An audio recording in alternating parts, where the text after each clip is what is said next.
Hi guys, welcome to my YouTube channel. ഇന്ന് ഞാൻ നല്ലൊരു ഹെൽത്തി ഡിഷുമായിട്ടാണ് വന്നിരിക്കുന്നത്. നമുക്ക് വീട്ടിൽ ഈസി ആയിട്ട് ചെയ്യാൻ പറ്റിയ ഒരു ഹെൽത്തി ആൻഡ് ഈവനിങ് സ്നാക്സ് കൂടിയാണ്. കുട്ടികൾക്കും മുതിർന്നവർക്കും ഒരേപോലെ ഇഷ്ടപ്പെടുന്ന ഒരു ഡിഷ് കൂടിയാണ്. അതിന് വേണ്ട ഇൻഗ്രീഡിയൻസ് എന്തൊക്കെയാണെന്ന് നോക്കാം. ആവശ്യമായ ഇൻഗ്രീഡിയൻസ്: 2 മുട്ട, 4 പച്ചമുളക്, ഒരു സവോള, ഒരു ബീട്രൂട്ട്, 2 സ്പൂൺ തേങ്ങ ചിരകിയത്. നമ്മളെടുത്ത സവോള വലുതായതുകൊണ്ട് അതിൻ്റെ ഹാഫ് മാത്രമേ നമ്മൾ എടുത്തിട്ടുള്ളൂ. അത് ചെറുതായി അരിഞ്ഞു വെച്ചത്, 4 പച്ചമുളക് ചെറുതായി അരിഞ്ഞത്, ബീട്രൂട്ട് ചെറുതായി അരിഞ്ഞത്, 2 സ്പൂൺ തേങ്ങ ചിരകിയത്, പിന്നെ 2 മുട്ട. നമുക്ക് ആദ്യം തന്നെ ഒരു പാത്രത്തിലേക്ക് 2 മുട്ട പൊട്ടിച്ചൊഴിക്കാം.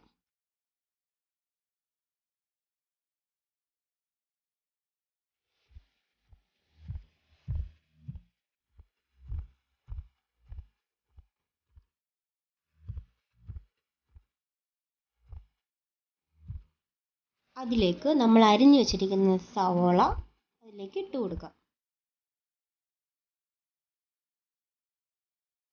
അതിനുശേഷം പച്ചമുളക്,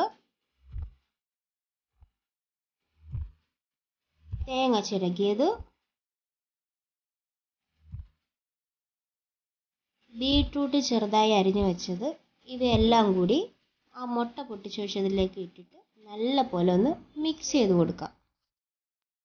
പിന്നെ അതിലേക്ക് ആവശ്യത്തിനുള്ള ഉപ്പ് നമ്മൾ എടുത്ത് പറയേണ്ട ആവശ്യമില്ലല്ലോ, ആവശ്യത്തിലുള്ള ഉപ്പും കൂടി ഇട്ട് നല്ല പോലെ ഒന്ന് മിക്സ് ചെയ്ത് കൊടുക്കാം. എന്നുവെച്ചാൽ ബീട്രൂട്ടും സവോളയും പച്ചമുളകും എല്ലാം കൂടെ നല്ല മിക്സ് ആയിട്ട് വരണം. അതേപോലെ നല്ല രീതിയിൽ മിക്സ് ചെയ്ത് കൊടുക്കാം.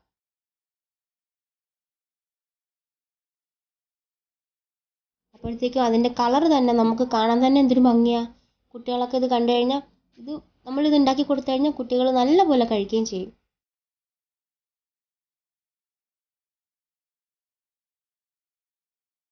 അതേപോലെ നമുക്ക് വീട്ടിൽ ഏറ്റവും എളുപ്പത്തിൽ ചെയ്യാൻ പറ്റുന്ന നല്ലൊരു ടേസ്റ്റിയായ ഈവനിങ് സ്നാക്സ് കൂടിയാണിത്.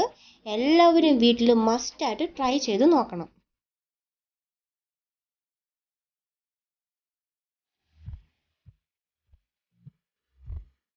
നല്ലപോലെ കലക്കി വെച്ച മുട്ട നമ്മൾ മാറ്റി വെച്ചിരിക്കുന്നു.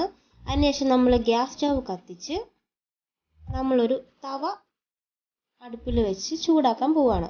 അതിലേക്ക് നല്ല ഓയിൽ ഒഴിച്ച് ഒന്ന് ചുറ്റി കൊടുക്കാം. കാര്യം നമുക്ക് എണ്ണ എല്ലായിടവും വരണമല്ലോ, അതുകൊണ്ടൊന്ന് ചെറുതായിട്ടൊന്ന് ചുറ്റി കൊടുക്കാം. കോക്കനട്ട് ഓയിലാണെങ്കിൽ ഇതിലും നല്ല ടേസ്റ്റി ആയിരിക്കും.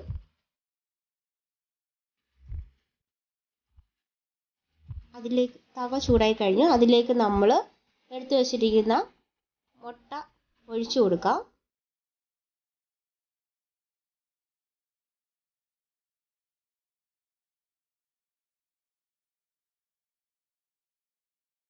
നല്ലപോലെ നമുക്ക് ആ സൈഡിലൊക്കെ ഒന്ന് നല്ലപോലെ ഒന്ന് സ്പ്രെഡ് ചെയ്ത് കൊടുക്കാം. കാര്യം വെച്ചാൽ ബീട്രൂട്ട് നമുക്ക് എല്ലായിടവും കിട്ടണമല്ലോ, എല്ലാ ഭാഗത്തും വരണമല്ലോ. അതുകൊണ്ട് നമുക്ക് സ്പൂൺ വെച്ചിട്ട് നല്ലപോലെ ഒന്ന് സൈഡിലൊക്കെ ഒന്ന് ചെയ്ത് കൊടുക്കാം. ഇത് നമുക്ക് കാണുമ്പോൾ തന്നെ എന്ത് രസമായിട്ടാണ് നമുക്ക് തോന്നുന്നത്. നല്ല കളർഫുള്ളായിട്ടാണ് നമുക്ക് ഈ ബീട്രൂട്ട് എഗ് ഓംലേറ്റ് നമുക്ക് കിട്ടുന്നത്. നമുക്ക് അതിന് ശേഷം നമുക്ക് ഇതിൻ്റെ മണ്ടയിലേക്ക് കുറച്ച് ഓയിലും കൂടെ നമുക്ക് ഒഴിച്ചു കൊടുക്കാം. കാര്യം നല്ല ഓയിലും കൂടെ ഒന്ന് നമുക്ക് ഒഴിക്കുമ്പോഴത്തേക്ക് നല്ല ടേസ്റ്റി ആയിട്ട് നമുക്ക് കിട്ടും. അതിനുശേഷം നമുക്ക് കുറച്ച് ഓയിലും കൂടെ എടുത്തിട്ട് ആ സൈഡിലോട്ടൊക്കെ ഒന്ന് ഒഴിച്ചു കൊടുക്കാം. കാര്യം വെച്ചാൽ കരിഞ്ഞു പോകരുതല്ലോ, നമുക്ക് നല്ല ഈസി ആയിട്ട് ഇളകി കിട്ടണമല്ലോ. അതുകൊണ്ട് ആ സൈഡിലും കൂടെ ഒന്ന് നമുക്ക് ചെറുതായിട്ട് ഓയിൽ ഒഴിച്ചു കൊടുക്കാം.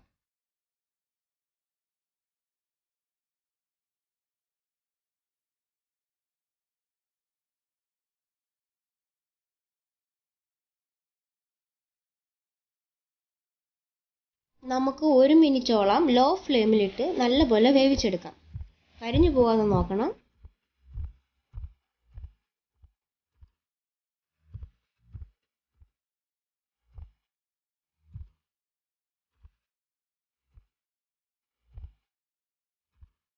നമ്മുടെ ബീട്രൂട്ട് എഗ് ഓംലേറ്റ് ഒരു സൈഡ് റെഡിയായി കഴിഞ്ഞു. നമുക്കൊന്ന് തിരിച്ചിട്ട് കൊടുക്കാം. തിരിച്ചിടുമ്പോൾ സൂക്ഷിക്കണം, പൊട്ടിപ്പോകരുത്. നമ്മുടെ ബീറ്റ്റൂട്ട് എഗ് ഓംപ്ലേറ്റ് ഇവിടെ റെഡി ആയി കഴിഞ്ഞു. നമുക്കൊരു പാത്രത്തിലേക്ക് സെർവ് ചെയ്യാം. അങ്ങനെ നമ്മുടെ ബീറ്റ്റൂട്ട് എഗ് ഓംപ്ലേറ്റ് ഇവിടെ റെഡി ആയി കഴിഞ്ഞു. വളരെ ഈസി ആയിട്ട് ചെയ്യാൻ പറ്റുന്ന ഒരു ഡിഷാണ്, വളരെ ടേസ്റ്റിയും കൂടെയാണ്. എല്ലാവരും വീട്ടിൽ മസ്റ്റായിട്ട് ചെയ്ത് നോക്കണം. അപ്പോൾ എൻ്റെ ഈ ചാനൽ ഇഷ്ടപ്പെട്ടെങ്കിൽ ലൈക്ക് ചെയ്യണം, ഷെയർ ചെയ്യണം, സബ്സ്ക്രൈബ് ചെയ്യണം. എല്ലാവരും തീർച്ചയായിട്ടും ചെയ്ത് നോക്കണം. അടുത്തൊരു വീഡിയോ ആയിട്ട് ഞാൻ ഇനി വരുന്നതായിരിക്കും. ബൈ.